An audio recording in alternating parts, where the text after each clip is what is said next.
పనులను వేగంగా చేయాలి. నా ఇంటి గడపకి మింటి మెరుపుల తోరణమే కట్టాలి. కొంటె కలలతో జంట చిలకకి స్వాగతమే చెప్పాలి. ఎన్నెన్నో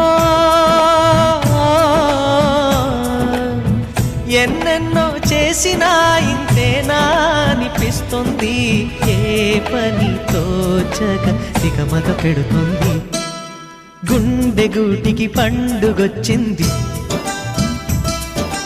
పండు వెన్నెల పంచుతుంది. మబ్బుల్లో జాబిల్లి ముంగిట్లో దిగుతుంది. నా ఇంట్లో దీపం పెడుతుంది.